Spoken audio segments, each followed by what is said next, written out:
অনুরাগী ছোঁয়ার আজকের পর্বে দেখা যায় সুদীপা সমানে অভ্রকে বাঁচানোর চেষ্টা করতেই থাকে। এরপরে একটা লোককে ডাকে আর বলে ওনার শার্টটা একটু খুলে দিন, তারপরে ওনার পায়েও একটু মালিশ করে দিন।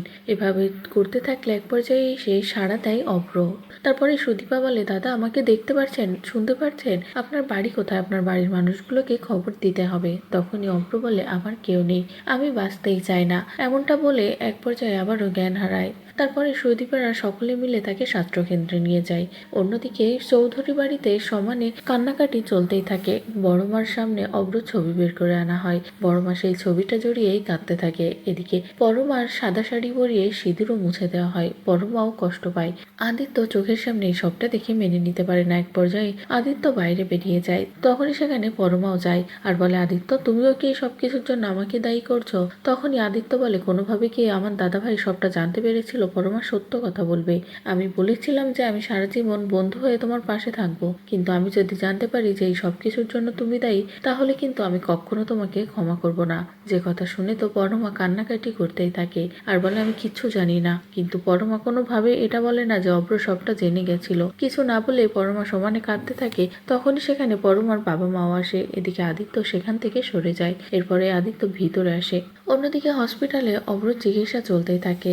মৃণাল খুব চেষ্টা করে অভ্রকে বাঁচানোর, কিন্তু কিভাবে বাঁচাবে ভেবে না পারে যখনই সুদীপাকে জানায়, তখনই সুদীপা বলে, আমি সবটা করব, দরকার পড়লে রক্ত দিতে হলে রক্ত দেব, তবে ওনাকে বাঁচাতেই হবে। আমি এইমাত্র টেস্ট করে দেখলাম ওনার ব্লাড গ্রুপ আর আমার ব্লাড গ্রুপ সেম। তারপরে সুদীপা নিজেই রক্ত দেয়। এদিকে পিসিমণি যখনই আদিত্যকে কল করে সবটা জানানোর জন্য, তখনই আদিত্য ফোন ধরে আর বলে, আপনারা আজও ফিরলেন না? তখনই পিসিমণি বলে, আজ আর ফেরা হবে না, কারণ এখানে একজন অসুস্থ। এদিকে বড়মা ফোনটা কেড়ে নিয়ে পিসিমণিকে নানান উল্টোপাল্টা কথা বলে।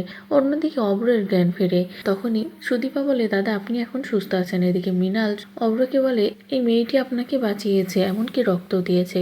তখনই অভ্র বলে, আমার সবটা হারিয়ে গেছে, আমি পরে টাকা দেবো। তখনই মৃণাল বলে, ও সবটা দিয়ে দিয়েছে। এরপরেই যখনই সুদীপা তার পরিচয় জানতে চায়, তখনই বলে, আমার কেউ নেই, আমি আর বাঁচতেই চাই না।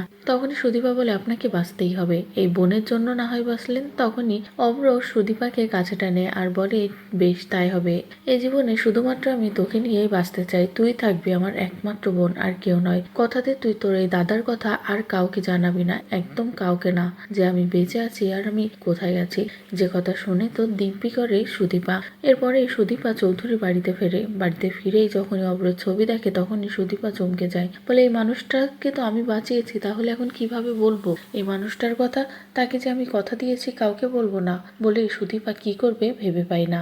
অন্যদিকে বড়মা তো সমানে সুদীপাকে অপমান করে আর বলে, তুমি এক্ষুনি এই বাড়ি থেকে বেরিয়ে যাও, তোমার আর এই বাড়িতে কোনো জায়গা নেই। যে কথা শুনে তো সুদীপা পুরো অবাক হয়ে যায়। আর এভাবেই শেষ হয়ে যায় আজকের পর্ব। তো বন্ধুরা, এই ছিল অনুরাগী ছোঁয়ার আজকের পর্বের আপডেট।